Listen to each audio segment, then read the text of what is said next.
আসসালামু আলাইকুম রহমতুল্লাহি ওয়া বারাকাতুহু। বিসমিল্লাহির রহমানির রহিম। আলহামদুলিল্লাহ ওয়াসসালাতু ওয়াসসালামু আলা রাসূলিল্লাহ ওয়া আলা আলিহি ওয়া সাহবিহি আজমাইন ওয়া বাদ। সম্মানিত ভাতৃমণ্ডলী, আল্লাহ রাব্বুল আলামিনের প্রশংসা এবং প্রিয় নবী সাল্লাল্লাহু আলাইহি ওয়াসাল্লামের সালাতু সালামের পর আজ আমাদের সাপ্তাহিক প্রশ্ন উত্তর পর্ব। আজকে আপনাদের সামনে 10টি প্রশ্ন বিভিন্ন দেশ থেকে আমাদের কাছে যেগুলো এসে আছে তার থেকে বাছাই করে নিয়ে উত্তর দেওয়ার চেষ্টা করব। আল্লাহ রাব্বুল আলামিনের কাছে দোয়া করি, মহান আল্লাহ যেন আমাদেরকে সঠিক কথা বলার, সঠিক কথা জানার এবং কোরআন সুন্নাহ ভিত্তিক সঠিক কথার প্রতি আমল করার, সেই দিকে দাওয়াত দেওয়ার তৌফিক দান করেন। সমস্ত রকম ভুল ভ্রান্তি থেকে আল্লাহ রাব্বুল আলামিন আমাদেরকে মুক্ত হওয়ার তৌফিক দান করেন। আর যদি অজান্তে ভুল হয় তো আল্লাহ রাব্বুল আলামিন সংশোধন করার তৌফিক দান করেন, গুনাহ খাতা মাফ করেন, আপনাদের সকলকে উপকারী জ্ঞান দান করেন। প্রথম প্রশ্ন করেছেন, বলছেন আসসালামু আলাইকুম শেখ। ওয়ালাইকুম আসসালাম ওয়া রাহমাতুল্লাহ। আমার কিছু ভাবি রয়েছেন যারা আজান দেওয়ার সাথে সাথে নামাজ পড়েন, প্রত্যহ কোরআন তেলাওয়াত করেন, সকাল সন্ধ্যায় সারাদিন তসবিহ করেন চলতে ফিরতে। নিজের রক্তের সম্পর্ক, মা বাবা ভাই বোন নানি মামা মায়ের মামা নানি খালা সবার খোঁজ খবর নেওয়া, মেহমানদারি সপ্তাহে সপ্তাহে করেন, কিন্তু স্বামীকে তার আত্মীয় মা ভাই বোনদের সাথে সম্পর্ক রাখতে দেন না। বাড়িতে বোনেরা এলে এক গ্লাস পানি দেন না, কথা বলেন না। স্বামী যদি কথা বলেন বা যদি কিছু মাকে বোনদের দেন তাহলে প্রচুর অশান্তি করে। ভাইগুলো অশান্তি থেকে বাঁচতে কোনো আত্মীয়ের সঙ্গে সম্পর্ক রাখেন না। ভাবিরা বলেন ইসলাম এগুলো নফল বলেছে, আমাকে এগুলো করতে বাধ্য করা হয়নি। এরা কি সত্যি ইসলামের পথে আছে? মোটেই না। এরা সৎ চরিত্রের না, এরা অসৎ চরিত্রের মহিলা। এবং দিন হচ্ছে একটি পূর্ণাঙ্গ জীবন বিধান, তার একটি গুরুত্বপূর্ণ দিক হচ্ছে সৎ চরিত্রের অধিকারী হওয়া, চরিত্রবান হওয়া। এরা দিনকে বুঝেনি, দিনের কিছু নফল সুন্নত ইবাদত বন্দেগী করে এরা মনে করে যে মুক্তি পেয়ে যাব, কোশ্চিন কালেও না। আল্লাহ এদের হেদায়েত দান করুন এবং সঠিক তাদের বুঝ দান করুন। ইসলাম সম্পর্কে তাদের কোনো জ্ঞান নেই। এর আবেগী কিছুটা ধার্মিক হয়েছে কোন ক্ষেত্রে, যে জীবনে অনেক পাপ করেছি, এখন কিছু তসবিহ তাহলিল জিকির আজকার কোরআন তেলাওয়াত করি, আর এসব করেই আশা করি জান্নাত পেয়ে যাব। এরা আসলে দিন সম্পর্কে অজ্ঞ, জাহেল।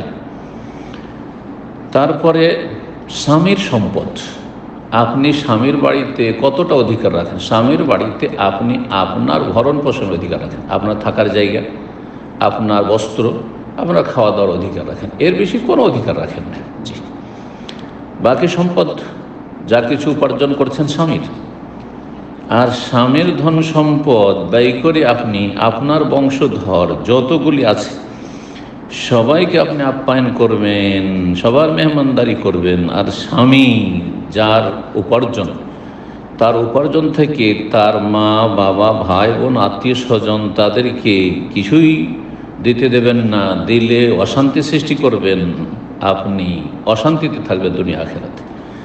আল্লাহ রাব্বুল আলামিন এইরকম খারাপ চরিত্রের মহিলা পুরুষদেরকে দুনিয়াতেও অশান্তিতে রাখেন আর আখিরাতেও অশান্তিতে রাখেন। এটি হচ্ছে বাস্তবতা। কামা তাদিন ও তোদা, যেমন কর্ম তেমন ফল, যেমন কর্ম তেমন ফল।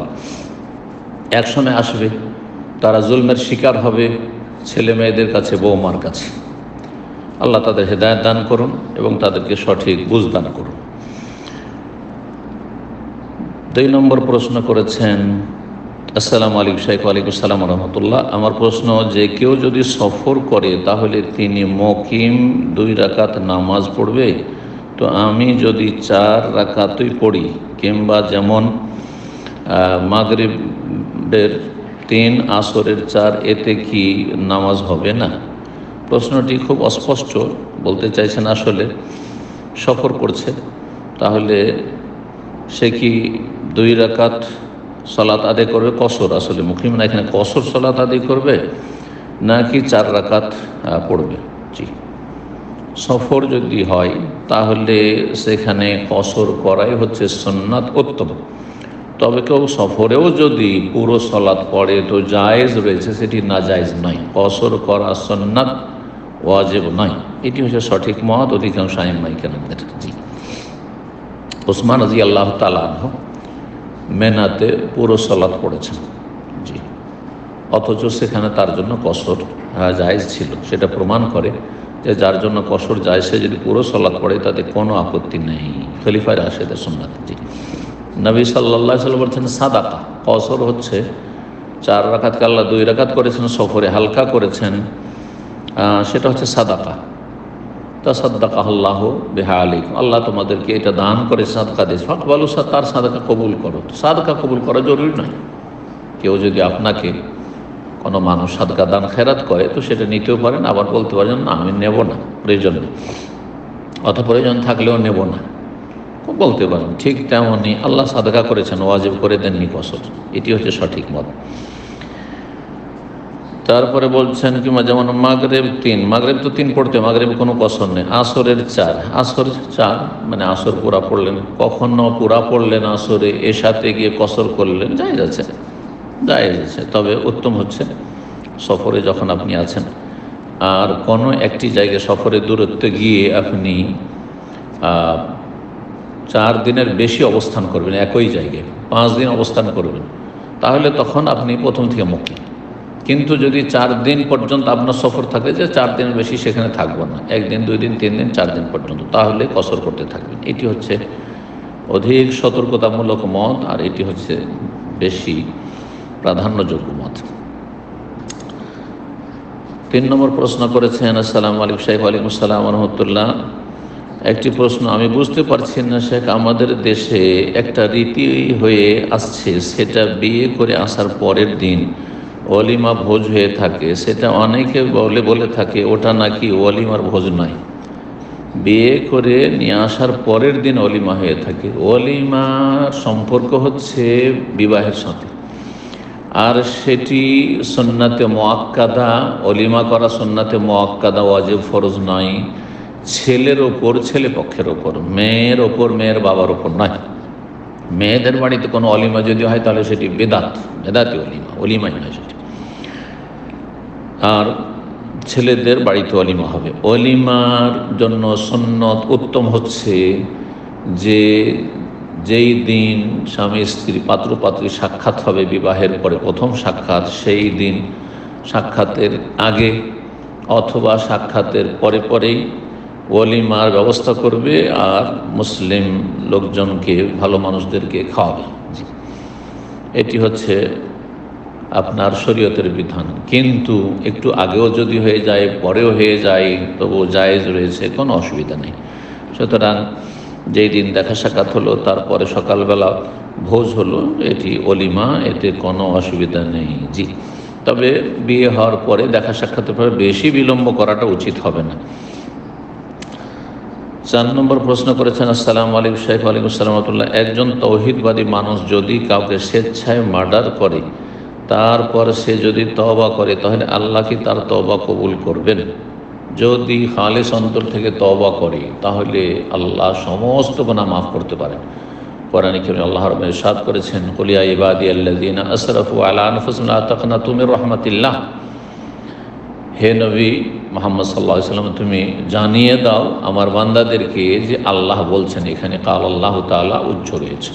মহান আল্লাহ বলছেন, ইয়া ইবাদিয়াল্লাযীনা আসরাফু, হে আমার বান্দারা যারা আসরাফু আলা আনফুসিহিম, নিজের ওপর অত্যাচার করেছো, বাড়াবাড়ি করেছো, সীমা লঙ্ঘন করেছো পাপ করে, লা তাকনাতু মির রাহমাত, আল্লাহর রহমত থেকে তোমরা নিরাশ হয়ে যেও না, হতাশাগ্রস্ত হয়েও না। ইন্নাল্লাহ ইয়াগফিরু যুনুবা জামিআ, আল্লাহ সমস্ত গুনাহ মাফ করতে পারেন। মুফাসসিরিনগণ বলেছেন এই আয়াত নাজিল হয়েছে তওবাকারীদের সম্পর্কে, নাযালাত ফিত তাইবিন, যারা তওবা করবে তাদের সব গুনাহ আল্লাহ মাফ করে দেবে। শিরকের গুনাহ, কুফরের গুনাহ, নাস্তিকতার গুনাহ। বড় বড় সাহাবায়ে কেরামগণ যারা কুফরি করেছেন, শিরক করেছেন, ইসলামের বিরুদ্ধে লড়াই করেছেন, তারপরে ইসলামের বিরুদ্ধে লড়াই করে তাদের হাতে অনেক মুসলিম সাহাবায়ে কেরামগণ শহীদ হয়েছেন। তারপরে খালিদ বিন ওয়ালিদ, আবু সুফিয়ান, হিন্দ, এইরকম অনেকে, তারপরে আল্লাহ তাদের উপর রহম করেছেন, তাদেরকে হেদায়েত নসিব করেছেন, তাদেরকে আল্লাহ মাফ করেছেন। আল ইসলাম ইয়াহদি মা কানা ক্বাবলাহ। জি, ইসলাম কবুল করলে অতীতের সমস্ত গুনাহ মাফ হয়। এরকমই তওবা করলে অতীতের সমস্ত গুনাহ মাফ হয়, আল্লাহ মাফ করে দেন, যদি তওবার শর্তগুলি পূরণ করা হয়। তওবার আল্লাহর হকের ক্ষেত্রে 3টি শর্ত রয়েছে, আর মানুষের হক থাকলে 4টি শর্ত, 3টির সাথে আর একটি, সেটা হচ্ছে মানুষের হক আদায় করা, না হইলে তার থেকে ক্ষমা নেওয়া। খুনের বিষয়টিতে 3টি হক জড়িত রয়েছে, 3টি হক জড়িত রয়েছে। কেউ যদি কাউকে হত্যা করে তাহলে তার সাথে 3টি অধিকার জড়িত রয়েছে। একটি হচ্ছে আল্লাহর হক, আল্লাহর কাছে তওবা করলে আল্লাহ রাব্বুল মাফ করে দেবেন, নিজের হকটি আল্লাহ মাফ করবেন। আর একটি হক হচ্ছে আউলিয়াউল মাকতুল, নিহত ব্যক্তি যাকে হত্যা করা হয়েছে, তার স্ত্রী, ছেলে মেয়ে, তার বাপ মা, তার ভাই বোন, আত্মীয় স্বজন, তারা এই ব্যক্তি থেকে তারা কত লাভবান হতো, এই ব্যক্তি থেকে তারা বঞ্চিত হলো, এই ব্যক্তি তাদের কত কাজে আসতো, বঞ্চিত করলেন। সুতরাং তাদেরকে ক্ষতিগ্রস্ত করেছেন, বান্দার হক নষ্ট করেছেন। এই হক আদায়ের জন্য আল্লাহ রাব্বুল আলামিনের বিধানে দিয়াত, রক্তপণ রয়েছে, রক্তপণ রয়েছে। তো যদি দিয়াত দিয়ে দেন তাহলে মাফ হবে। আর যদি তারা বলে আমরা দিয়াত নেব না, ইচ্ছাকৃত হত্যা করেছে, সুতরাং হত্যার বদল হত্যা চাই, কেসাস চেয়ে নিল তারা, তাহলে আল্লাহ মাফ করে দেবেন, তাহলে আল্লাহ মাফ করে দেবেন। জি, কারণ তারা তাদের ন্যায্য অধিকার ফিরিয়ে পেয়েছে, হত্যার বদল হত্যা পেয়ে গেছে। আর যদি তারা ক্ষমা করে, 3টি স্তর রয়েছে, হয় তারা কেসাস নেবে, হত্যার বদল হত্যা, আর না হলে তারা রক্তপণ দিয়ত নিয়ে 100 ওটের মূল্য নিয়ে তারা বলবে যে ঠিক আছে আমাদের হক আদায় হয়ে গেছে, আর না হলে তারা ক্ষমা করবে। 3টির কোনো একটি হইতে হবে, তাহলে বান্দার হক যে নষ্ট করেছেন তাদের হক আদায় হবে, আল্লাহ মাফ করে দেবেন। তৃতীয় হক হচ্ছে হাক্কুল মাকতুল, নিহত ব্যক্তির হক। তার দুনিয়াতে বেঁচে থাকার অধিকার ছিল, সে দুনিয়াতে বেঁচে থাকার জন্য এসেছিল, যদি আল্লাহর চূড়ান্ত ফয়সালা রয়েছে, কিন্তু আপনার কর্মদোষে, আপনার অন্যায় সেটা ঘটেছে, সুতরাং তার হক কেমন করে আদায় করবে? সে তো দুনিয়া থেকে চলে গেছে, সে তো তার প্রাপ্য পেল না আপনার কাছ থেকে। এই হকটি বাকি থেকে যাবে, হাসরের মাঠে আল্লাহ রাব্বুল আলামিন তার ফয়সালা করবেন। যদি খালিস অন্তর থেকে তওবা করেন তো আল্লাহ রাব্বুল আলামিন ওই ব্যক্তিকে তার পক্ষ থেকে তার প্রতিদান দিয়ে হয়তো রাজি করে দেবেন, এভাবে মাফ হইতে পারে। আর না হলে মাফ হবে না, সেখানে নেকি দিয়ে পরিশোধ করতে হবে, কারণ সেই হক আপনার বাকি থেকে গেল, আদায় করতে পারলেন না দুনিয়াতে, যাকে হত্যা করেছে দুনিয়া থেকে চলে গেছে। এই জন্য একটি হাদিসে রয়েছে যে কিয়ামতের দিন হাসরের মাঠে যে ব্যক্তি মাকতুল, নিহত ব্যক্তি, সেই ব্যক্তি কাতিল, হত্যাকারীকে ধরে নিয়ে আসবে আল্লাহ রাব্বুল আলামিনের সামনে, ধরে নিয়ে আসবে, টেনে হেঁচড়ে নিয়ে আসবে, আর এমন অবস্থা নিয়ে আসবে যে তার শরীর থেকে রক্ত ঝরঝর করে প্রবাহিত হচ্ছে। যেই অবস্থা আপনি খুন করেছেন, যখন তার রক্ত প্রবাহিত হয়েছে, রক্ত ঝরেছে, ওই রকম রক্ত ঝরা অবস্থায় ধরে টেনে হেঁচড়ে আল্লাহর সামনে হাজির করে, হাত্তা ইউদনিয়াহু এলাল আরশি, আরশের কাছে নিয়ে এসে হাজির করে দেবেন ওই ব্যক্তি, আর বলবেন ইয়া রব্বে, হে রব, হে আল্লাহ, সাল হাযা ফিমা কাতালানি, এই ব্যক্তিকে জিজ্ঞাসা করো কেন আমাকে হত্যা করেছে, কি দোষ করেছিলাম, আমার বেঁচে থাকার অধিকার ছিল, কেন আমাকে খুন করেছে, হত্যা করেছে, আল্লাহ একে জিজ্ঞাসা করো, এ জবাব দেবে। তো কঠিন অবস্থা হবে। সুতরাং খুন করা যেমন তেমন অপরাধ নয়, এত বড় অপরাধের শিরক, কুফরি, নাস্তিকতা, আকীদা, মুনাফিকি, ঈমান ভঙ্গকারী বিষয়ের পরে সবচেয়ে বড় অপরাধ, এবং সামাজিক অপরাধের মধ্যে সবচেয়ে বড় অপরাধ হচ্ছে এই অন্যায়ভাবে কোনো ব্যক্তিকে হত্যা করা। আল্লাহ রাব্বুল আলামিন এই রকমের পাপ থেকে যে কোনো মানুষকে রক্ষা করুন, আর বিশেষ করে মুমিন মুসলিম যে আল্লাহ পরকাল বিশ্বাসী, তাদের অন্তরে যেন আল্লাহ ভয়ভীতি দেন, আর কোনো ব্যক্তির অন্যায়ভাবে যেন রক্তপাত না করে বা কোনো ব্যক্তিকে যেন হত্যা না করে। আল্লাহ রাব্বুল আলামিন এই ধরনের সমস্ত অপরাধ থেকে আমাদের সকলকে বেঁচে থাকার তৌফিক দান করেন। 5 নম্বর প্রশ্ন বলছেন, আসসালামু আলাইকুম শাইখ। ওয়ালাইকুম আসসালাম ওয়া রাহমাতুল্লাহ। আমার প্রশ্ন, কোনো শিক্ষা প্রতিষ্ঠানে যদি ছেলেরা শিক্ষকতা করে তাহলে সেখানে কি মেয়েরা শিক্ষকতা করতে পারবে? অবশ্য ছেলে মেয়ের মধ্যে কোনো গল্প গুজব কিংবা কোনো অযথা কথাবার্তা কিছুই হবে না, নিজ নিজ ক্লাস নিয়ে ব্যস্ত থাকবে ইনশাআল্লাহ, আর পর্দার সহিত থাকবে। তো এইরকম জায়গায় মেয়েরা যদি শিক্ষকতা করে তাহলে কি সেই ইনকামটা হালাল হবে? এখানে দুটো প্রশ্ন। একটা হচ্ছে সহশিক্ষায় শিক্ষকতা করা, পুরুষ শিক্ষক রয়েছে, মহিলা শিক্ষক রয়েছে, একসাথে শিক্ষকতা করা যাবে কিনা। আর যথাসাধ্য গুনাহ থেকে বেঁচে থাকার চেষ্টা করছেন, আর একাকার হওয়া থেকে, নির্জনতা থেকে বেঁচে থাকার চেষ্টা করছেন, আর শুধু নিজের কাজ নিয়ে ব্যস্ত, যেসব কথা বলেছেন যদিও সেটা পালন করা অসম্ভব। আর এটা হয়তো মৌখিক বলছেন, কিন্তু বাস্তবে যখন আপনি যাবেন, ফিল্ডে যাবেন, তখন সেটা অবাস্তব।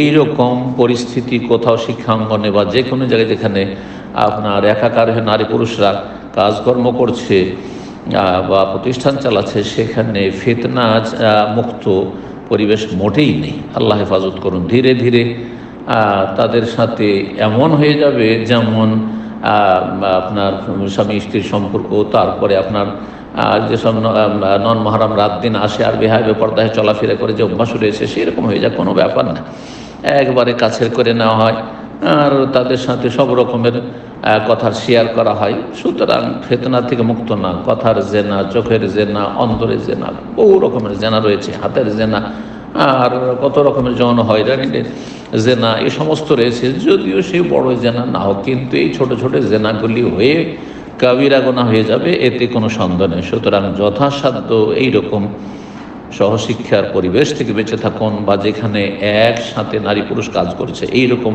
ফিতনার জায়গা থেকে নিজেকে বাঁচিয়ে রাখুন, যদি ঈমান আমলের হেফাজত করতে চান আর আল্লাহ সন্তুষ্টি অর্জন করতে চান। এটি পরামর্শ দেব। তারপরে যদি এই রকম চাকরি করেন তো সেই ইনকামটা হালাল হবে কিনা? হ্যাঁ, ইনকাম হালাল হওয়ার বিষয়টি ভিন্ন।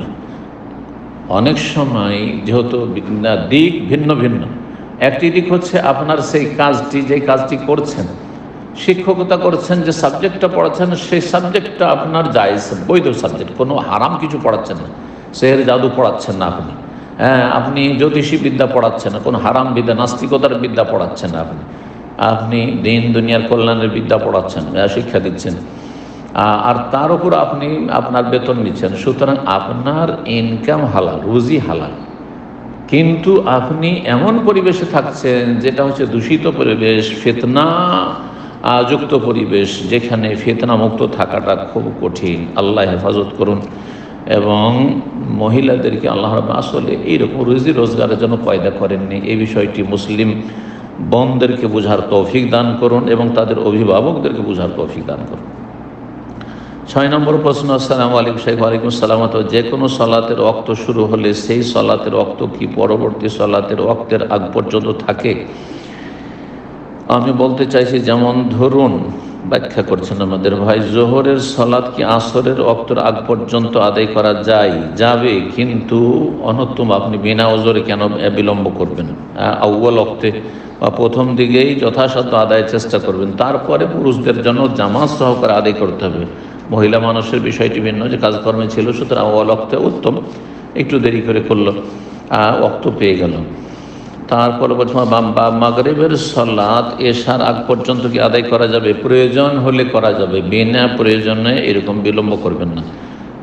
কোনো কারণে কোনো দিন, কোনো কারণে যদি হয়তো জায়েজ রয়েছে, তবে এখানে মনে রাখতে হবে যে জোহর আর আসরের মাঝখানে কোনো গ্যাপ নেই। জোহরের সময় শেষ হলো, আসরের সময় শুরু হয়ে গেল।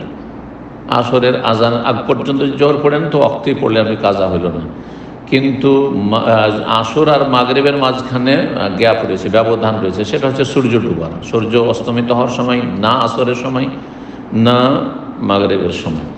মাগরিব এশার মাঝখানে কোনো গ্যাপ, ব্যবধান নেই। মাগরিবের সলাতের সময় শেষ হলো 1 ঘন্টা 14 মিনিট 15 মিনিট পরে, আর তারপরে এশার সলাতের সময় শুরু হয়ে গেল। তারপরে এশা থেকে নিয়ে ফজর পর্যন্ত এই সময়টা নিয়ে দ্বিমত রয়েছে। তবে যদি কোনো মানুষ নিরুপায় হয়, প্রয়োজন হয়, জরুরি হয়ে যায়, এজতেরারি যেটাকে বলা হচ্ছে ওয়াক্তে এজতেরার, তাহলে এশার সলাতের ওয়াক্ত ফজর আজান পর্যন্ত। কিন্তু ওয়াক্তে এশার পছন্দনীয় ওয়াক্ত নয়। কোনো ব্যক্তি ভালো অবস্থায়, স্বাধীন অবস্থায় রয়েছে, নিরুপায় হয়নি, অনিচ্ছাকে ঘুম চলে আসেনি, এমনটা হয়নি, আর সে ফজর আগে এখানে এশা পড়বে না, অবশ্যই গুনাহগার হবে, তার জন্য সে ওয়াক্ত নয়। ফজর আর জোহরের মাঝখানে দীর্ঘ ব্যবধান গ্যাপ রয়েছে। ফজরের ওয়াক্ত হচ্ছে সূর্য ওঠার আগ পর্যন্ত, আর তারপরে সূর্য ওঠার সময় থেকে শুরু করে সেই সময় যে কোনো সালাত নিষিদ্ধ, আর তারপরে যখন থেকে শুরু করে জোহরের আগ পর্যন্ত জোহরের সময়ও নাই আর ফজরের সময় নাই। তো এই বিস্তারিত বিষয়টি আপনাকে মনে রাখতে হবে। আর আমাদের সালাতের ওয়াক্তের ওপর যে সব সহিহ বুখারীর ধারাবাহিক দর্শ আছে সেগুলি শোনার জন্য আপনাকে উপদেশ দিচ্ছি। 7 নম্বর প্রশ্ন করেছেন, আসসালামু আলাইকুম শাইখ। ওয়ালাইকুম আসসালাম ওয়া রাহমাতুল্লাহ। জুমার খুতবার আগে কোনো বয়ান করা নিষেধ, এই বিষয়ে দলিল থাকলে দেবেন, জাযাকাল্লাহ খাইরান। আপনাকে বলবো যে যেই সব বিদাতীরা জুমার খুতবার 2 খুতবার আগে বয়ান দিচ্ছেন, তাদেরকে বলেন যে জুমার খুতবার আগে যদি বয়ানের কোনো প্রমাণ থাকে তাহলে দেন।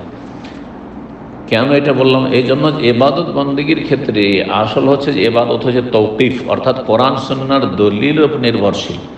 যেখানে আল্লাহ এবং তার রাসূল থেমে গেছেন সেখানে আপনাকে আমাকে থেমে যেতে হবে। তো কোরআন এবং হাদিস থেমে গেছে কোথায়?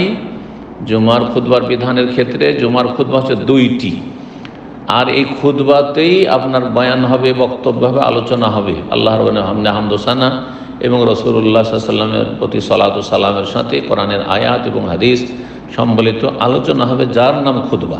আর এই খুতবা 2টি হবে। আর এই খুতবা মন্ত্রের মতো আরবিতে পাঠ করবেন।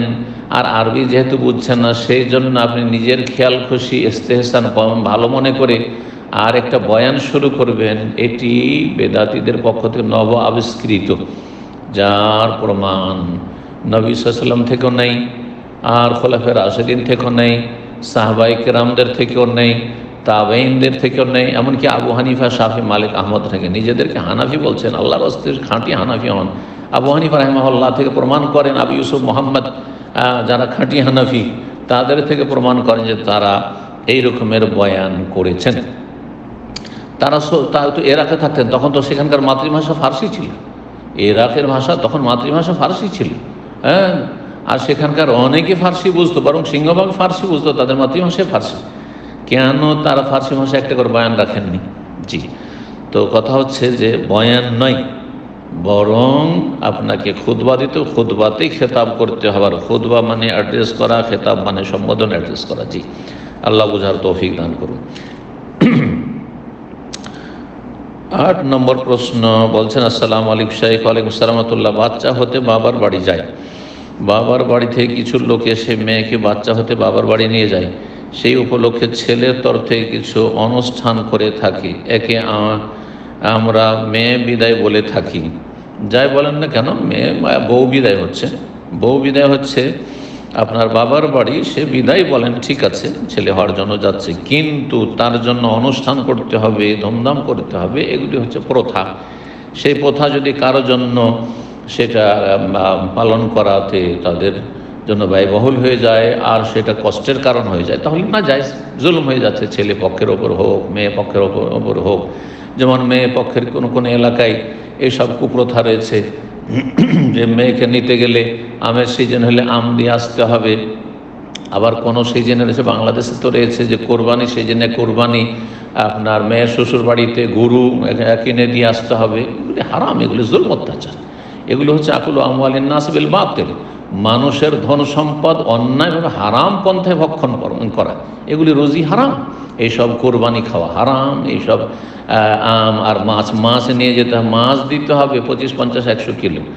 আর তারপরে আরও কিছু তাতে আটা নিয়ে যেতে হবে, অমুক নিয়ে যেতে হবে পিঠে করার জন্য। এইসব বিভিন্ন অঞ্চলে রয়েছে, যা আমরা জানি, শুনেছি এবং ছোটোকালে অনেক কিছু দেখেছিও।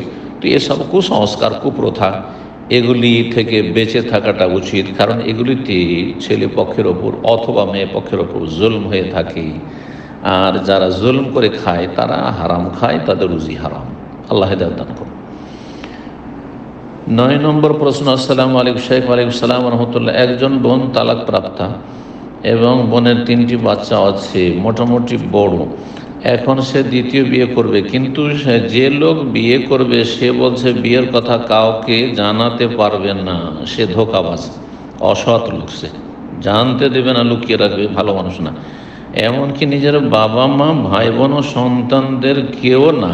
জি, পাক্কা প্রতারক সে, অসৎ লোক, নিয়তে তার সততা নেই। জি, সেই জন্য কাউকে জানতে দেবে না। আর তারপরে সে যারা জেনাকারী তাদের মতো একটু ভোগ করবে, অসম্ভব করবে, আর তারপরে তখন যে কোনো সময় লাথি মেরে দেবেন। জি, এখন আমার প্রশ্ন হলো, উনি কি এই বিয়েতে রাজি হবে? মোটেই রাজি হবে না, মোটেই রাজি হবে না। বিয়ের জন্য এলান করতে বলেছেন নবী, আলেনুন নিকাহ, তোমরা নেকার বিয়ের ঘোষণা করো। এলান, গ্রামের মানুষ জানো, যেই গ্রামের মেয়ের বিয়ে হচ্ছে সেই গ্রামের মানুষরা জানো, যাতে করে ওই ছেলে যখন ওই মেয়েকে নিয়ে কোথাও ঘুরবে মার না খেতে হয়। হ্যাঁ, গণপিটুনি শুরু হয়ে যাবে যে বেগানা মেয়েকে নিয়ে ঘুরছে, বেগানা পুরুষের সাথে তুমি ঘুরছো।